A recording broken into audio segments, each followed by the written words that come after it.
MCX पर contract रद्द होने का खतरा मंडराने लगा है। एफएमसी ने एफटीआईएल को एमसीएक्स में अपनी 24% हिस्सेदारी बेचने के लिए 30 अप्रैल तक का समय दिया था, लेकिन आज भी एफटीआईएल खरीदार पर नहीं हो पाया फैसला।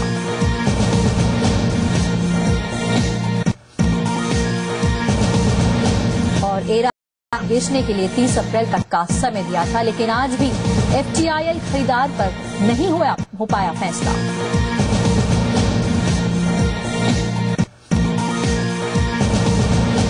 और ए राजा और कनिमोझी समेत 2G घोटाले के आरोपियों की बड़ी मुश्किलें। 19 आरोपियों के खिलाफ ईडी ने दाखिल की चार्जशीट। शाहिद बलवा, आसिफ बलवा और विनोद गोयनका के नाम भी हैं शामिल।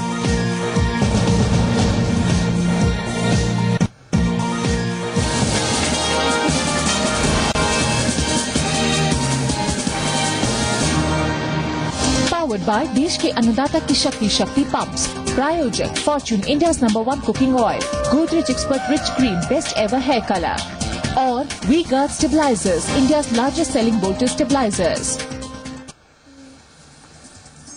नमस्कार, जी बिजनेस में आपका स्वागत है और इस वक्त की अहम खबर हम आपको बताते हैं। पीएम के भाई दलजीत के बीजेपी में शामिल होने से परिवार सख्ते में है। जी मीडिया से बातचीत में प्रधानमंत्री मनमोहन सिंह के भतीजे मनदीप सिंह ने कहा कि दलजीत सिंह ने बेहद घिनौनी हरकत की है, लेकिन अमृतसर से अमरिंदर सिंह ही जीतेंगे।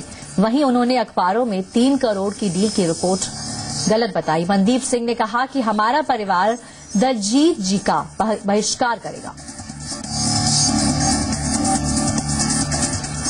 मैंने कोई डील की बात नहीं बोली है। मैं तो ये कह रहा था कि मेरे को भी दलजीत सिंह के बेटे का फोन आया था कि हमें भाजपा में शामिल होने के लिए ऑफर आ रहा है, तो हमने उस ऑफर को मना कर दिया था कि ये बात ठीक नहीं है। बाकी ऐसी कोई डील हुई है तो वो दलजीत सिंह ही बता सकते हैं। इसके बारे में मेरे को नहीं पता है कि क्या डील हुई है। दरअसल प्रधानमंत्री मनमोहन सिंह के भाई दलजीत सिंह को बीजेपी में कल मोदी ने शामिल करवाया। बीजेपी ने इसके जरिए एक बड़ी सियासी चाल चली है। इस रैली में बीजेपी में शामिल होने से पहले दलजीत का परिचय भी प्रधानमंत्री के भाई के रूप में ही कराया गया था। देश के प्रधानमंत्री सरदार मनमोहन सिंह जी के ब्रदर दलजीत सिंह जी कोहली भारतीय जनता पार्टी च शामिल हुए ने। Modi way is the creation of the media. I think the country as a whole is swept by any Modi way.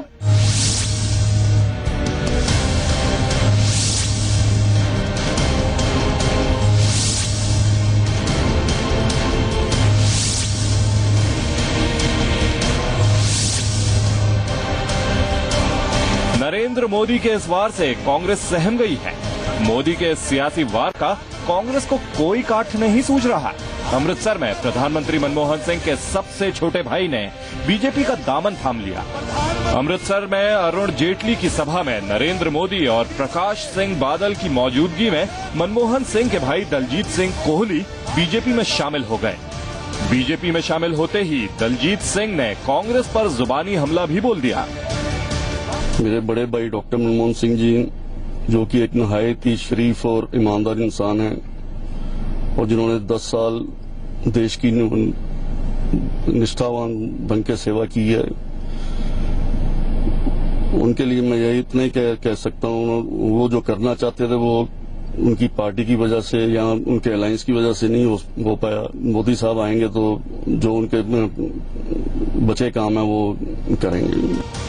24 अप्रैल को प्रधानमंत्री ने मोदी लहर को मीडिया की देन बताया था, लेकिन किसी को क्या पता था कि मोदी मनमोहन सिंह को अपने पर हुए वार का जवाब इस तरह देंगे। डॉक्टर मनमोहन सिंह जी के भाई श्रीमान दलजीत सिंह जी, उन्होंने भारतीय जनता पार्टी में प्रवेश किया है। भारतीय जनता पार्टी ये सिर्फ मेंबरशिप वाली पार्टी नहीं है, ये रिलेशनशिप वाली पार्टी है। हमारा आपका खून का रिश्ता बन जाता है। कांग्रेस इस बात पर संतोष जता सकती है कि दलजीत सिंह कांग्रेस के सदस्य नहीं थे, लेकिन प्रधानमंत्री के अपने भाई होने से कांग्रेस इनकार तो नहीं कर सकती। सियासी गलियारों में सांकेतिक ही सही बीजेपी में दलजीत सिंह का शामिल होना कांग्रेस के लिए बड़ा सदमा है। ब्यूरो रिपोर्ट, जी मीडिया, अमृतसर। तो आपको याद होगा, इससे पहले कुछ समय पहले अटल बिहारी वाजपेयी की नीज करुणा शुक्ला ने कांग्रेस पार्टी ज्वाइन कर ली थी, जिसे एक पार्टी के पलटवार के रूप में देखा जा रहा है। तो दलजीत सिंह के इस कदम से कांग्रेस भी अब सकते में है। हालांकि उनके पास चिंता छिपाने के लिए अपने अलग तर्क हैं। वहीं बीजेपी का कहना है कि ये स्वागत योग्य कदम है। देखिए, हर आदमी व्यक्तिगत रूप से फ्री है। प्रधानमंत्री कार्यालय ने भी कहा है कि दे वर सरप्राइज, और आज उनके दूसरे भाई का बयान निकला है प्रधानमंत्री जी के। अखबारों में मैंने पढ़ा कि हम लोग 4 भाई और 6 बहन हैं, सिवाय उनके सभी कांग्रेस के समर्थक हैं। तो स्वाभाविक रूप से हर व्यक्ति स्वतंत्र है, उसकी अपनी सोच हो सकती है। कहीं कोई जा सकता है, किसी पार्टी में शामिल होता है जिसमें उसको लगता है कि मुझको कुछ फायदा होने वाला है, कुछ भविष्य मेरा सुधरने वाला है। देखिए, इस समय जो सुशासन का महासंग्राम चल रहा है और कांग्रेस पार्टी के खिलाफ क्रोध की क्रांति है, उसका असर चौतरफा दिखाई पड़ रहा है और समाज के सभी हिस्से के लोग, समाज के सभी वर्गों के लोग आज उसमें हिस्सेदारी, भागीदारी कर रहे हैं। इसलिए उन्होंने जो ज्वाइन किया वो भी निश्चित तौर से स्वागत योग्य है। उधर चुनाव के बीचों बीच कांग्रेस ने चल दिया है मुस्लिम आरक्षण का नाम। आखिर क्यों कांग्रेस आजमा रही है नई नई चालें? क्या मोदी से मुकाबले में मात खा रही कांग्रेस को कोई मजबूत आधार नहीं मिल पा रहा है? सवाल ये भी है कि कितना काम आएगा कांग्रेस का आखिरी दाव। देखिए हमारी खास रिपोर्ट।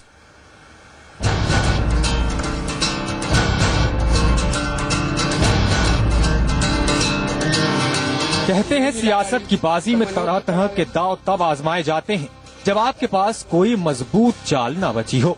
क्या कांग्रेस के साथ भी ऐसा ही हो रहा है? ये सवाल इसलिए उठ रहे हैं क्योंकि चुनाव के बीचों बीच कांग्रेस ने चल दिया है आरक्षण का दांव।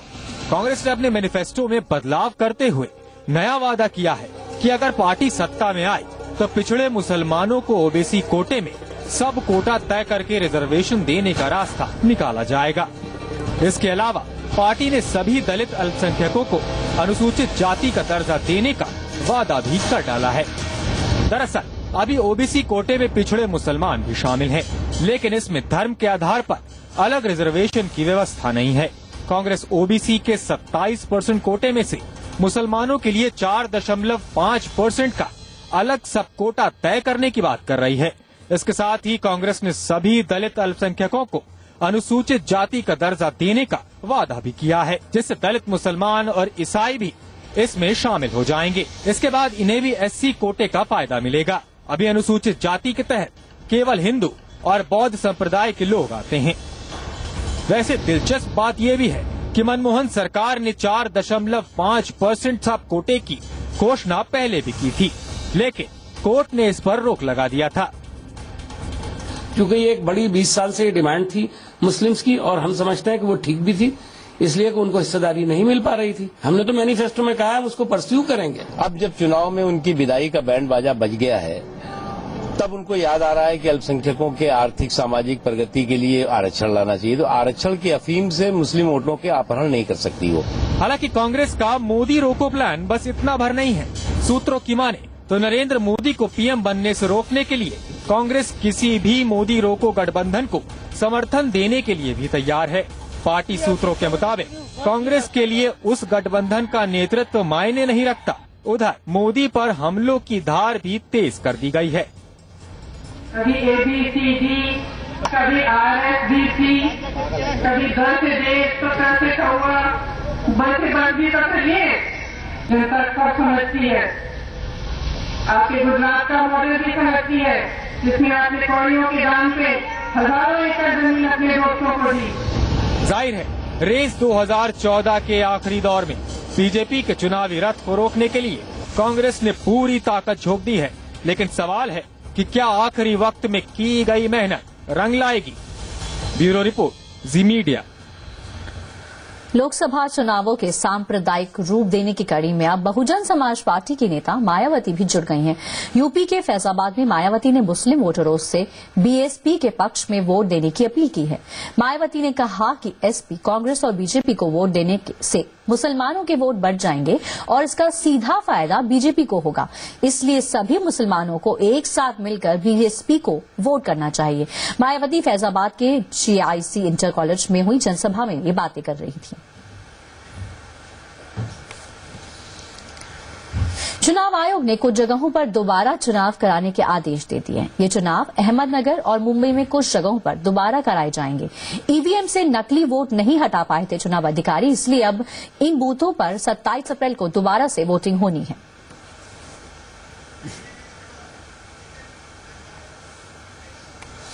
और अब वक्त एक छोटे से ब्रेक का, जल्द हाजिर होते हैं।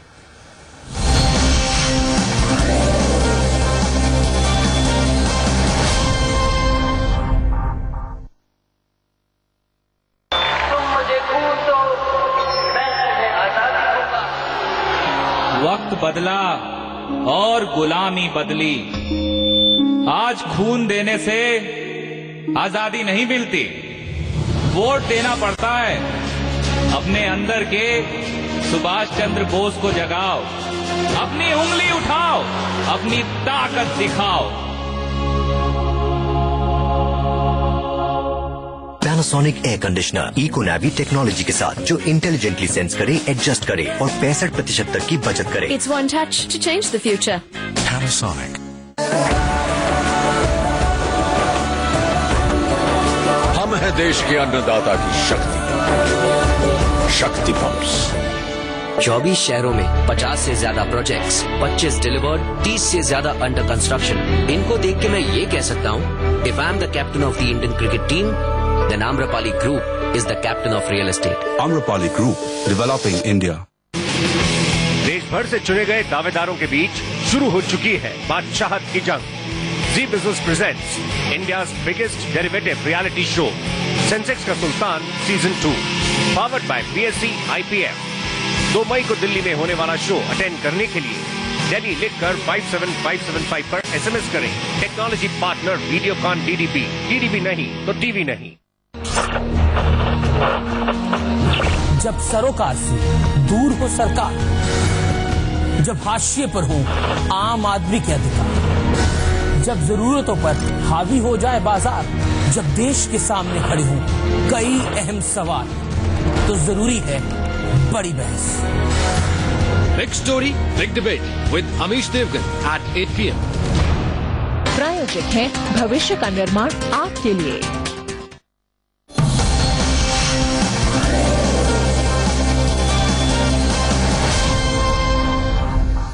ब्रेक के बाद एक बार फिर से आपका स्वागत है। आगे बढ़ते हैं। अभी सुपरटेक द्वारा निवेशकों का भरोसा तोड़ने का मामला शांत भी नहीं हुआ था कि देश के एक और बड़े बिल्डर पर निवेशकों को ठगने का मामला सामने आया है। दिल्ली के मोतीनगर में DLF कैपिटल ग्रीन्स प्रोजेक्ट के निवेशक आज बिल्डर के खिलाफ धरना दे रहे हैं। ये धरना दिल्ली में संसद मार्ग पर स्थित DLF कॉर्पोरेट ऑफिस पर दिया जा रहा है। निवेशकों का आरोप है कि 5 साल पहले लॉन्च हुए इस प्रोजेक्ट को 3 साल के अंदर पोजीशन देने की बात कही गई थी, लेकिन उसके बाद 2 साल और भी बीत गए हैं और फ्लैट मालिकों को उनके फ्लैट्स अभी तक दिए नहीं गए हैं। बड़ी बात यह कि DLF की तरफ से इस बारे में बार बार पूछने पर भी कोई प्रतिक्रिया नहीं आई है। कैपिटल ग्रीन्स बायर्स एसोसिएशन ने प्रोजेक्ट के करीब 3000 निवेशकों से अपील की है कि वो इस धरने में शामिल हों।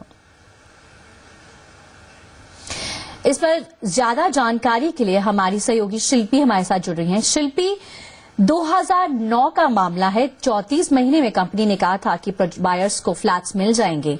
आज बायर्स धरना दे रहे हैं, आगे क्या जानकारी है आपके पास?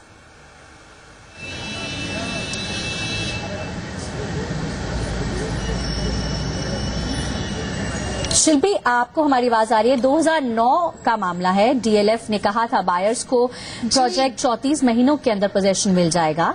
अभी तक कोई प्रतिक्रिया नहीं आई है, क्या जानकारी है ताजा आपके पास? जी प्रज्ञा, आपको बताना चाहेंगे कि 2009 में मोती नगर में ये डीएलएफ का कैपिटल ग्रीन्स के नाम से प्रोजेक्ट लॉन्च हुआ था और आज 2014 में बायर्स को अपना फ्लैट नहीं मिला है। इसके अलावा काफी सारी दिक्कतें झेल रहे हैं। ये सभी असल खरीदार हैं, इनको काफी सारी दिक्कतें हैं। आइए बात करते हैं आरडब्ल्यूए के प्रेसिडेंट हैं मिस्टर अशोक, इन्हीं से जानने की कोशिश करते हैं कि क्या प्रॉब्लम रही और क्या मुद्दा है आखिर। जी अशोक जी, आपसे जानना चाहेंगे डीएलएफ ने आपको कैसे वादे किए थे और अब तक प्रोजेक्ट नहीं मिल पाया है। सबसे पहले ये बताइए क्या मुद्दा है। 2009 में ये प्रोजेक्ट लॉन्च किया गया था और विद द कमिटमेंट की जो पोजीशन है विद इन 3 इयर्स सबको दे दिए जाएंगे। पर आज इस प्रोजेक्ट को लॉन्च हुए 5 साल हो गए हैं और 5 साल में इन लोगों ने अभी तक क्या है कि वहां पे सिर्फ सुपर स्ट्रक्चर तैयार है और उसके बाद कोई भी इनसे कंक्रीट रिप्लाई नहीं है कि कितने टाइम में ये पोजीशन देंगे और कब तक हमें ये हैंडओवर किया जाएगा। वहां पे हमने कुछ अपने इंजीनियर्स को भिजवा के देखा है। उन लोगों का कहना है कि हो सकता है इसमें अभी कम से कम 2 साल की देरी और है जिसमें ये आपको हैंडओवर कर पाएंगे। आपने डीएलएफ के ऑफिशियल से कुछ बात करने की कोशिश करी, क्या कहा, क्या जवाब आया वहां से? हाँ, हम इनसे बहुत बार मीटिंग्स की हैं और किसी भी मीटिंग का आज तक हमें कोई कंक्रीट रिप्लाई नहीं मिला।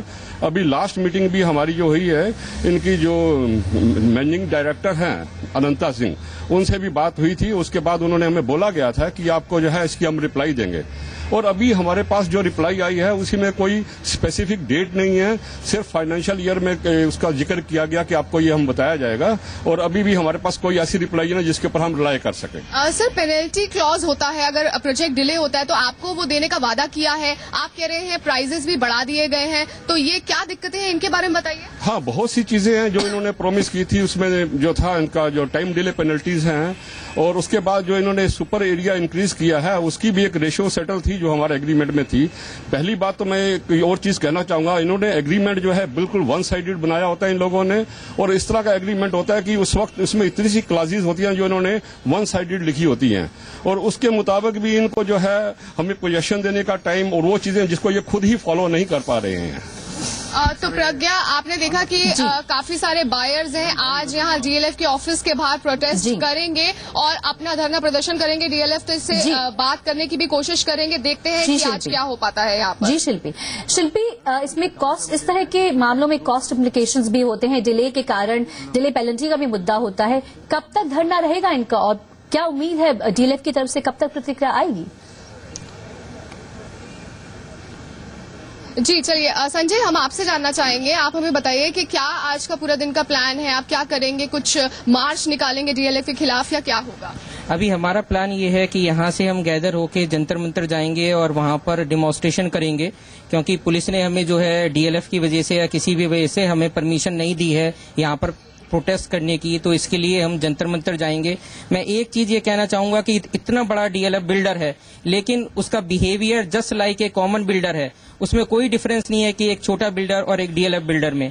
अगर डीएलएफ अपनी कमिटमेंट पूरी नहीं कर पाता है तो फिर बड़े होने का क्या मतलब है? अगर वो एलएनटी को लगा रहा है या किसी भी बढ़िया प्रोजेक्ट मैनेजर को लगा रहा है, किसी को भी, लेकिन टाइमली डिलीवरी नहीं है और सबसे बड़ी बात कोई कम्युनिकेशन नहीं है। कोई भी आज के टाइम में लोग इतने परेशान हैं कि सबकी फ्यूचर प्लानिंग हेल्ड अप हुई हुई है, कोई कंक्रीट डेट नहीं है। फेज 1 को 5 साल हो चुके हैं, फेज 1 का 95% कुछ लोगों ने डाउन पेमेंट 5 ईयर बिफोर कर दिया है और अगर 5 साल के बाद भी किसी को ये राइट नहीं है कि वो जाके अपना घर देख सके कि उसका क्या स्ट्रक्चर है। हमने यहाँ तक उनको कहा था कि आप केवल हमें ये बता दो कि टावर का क्या स्टेटस है, फ्लैट की बात तो आप छोड़ दो, लेकिन आप टावर का स्टेटस बता दो क्या स्टेटस है, लेकिन वो भी कोई बताने को तैयार नहीं है। लेकिन प्राइस क्या कहकर प्राइस बढ़ाया गया? आपसे बोला गया कि कॉस्ट इंक्रीज है, क्या बोलकर किया गया? हमारे से ये कहा गया कि फायर डिपार्टमेंट की कुछ नई रूलिंग आई है जिसकी वजह से इनको रेशो चेंज करना पड़ेगा, लेकिन जब बायर एग्रीमेंट में 78.5% फिक्स है कि हमारा बिल्डअप एरिया होगा, तो इसका मतलब ये हुआ कि इन्होंने पहले पैसे फालतू लिए हुए हैं जिसको ये बाद में सुपर एरिया में कन्वर्ट करके और फिर हमसे एक्स्ट्रा मनी ले रहे हैं। आज के टाइम में अगर सुपर एरिया कोई भी ये बढ़ाते हैं तो प्रोपोर्शनेटली हमारा कारपेट एरिया भी बढ़ना चाहिए, पर वो कुछ नहीं है। लोगों का 200 स्क्वायर फीट तक सुपर एरिया बढ़ गया है। एक फ्लैट जो कि 1500 स्क्वायर फीट का है, अगर उसमें 200 स्क्वायर फीट सुपर एरिया बढ़ा दिया जाए और उससे कहा जाए कि आप 40 लाख रुपए का पेमेंट करो या 25 लाख का पेमेंट करो और आपके कारपेट एरिया में 1 इंच भी नहीं बढ़ेगा, तो कैसा लगेगा? जी प्रज्ञा, इनकी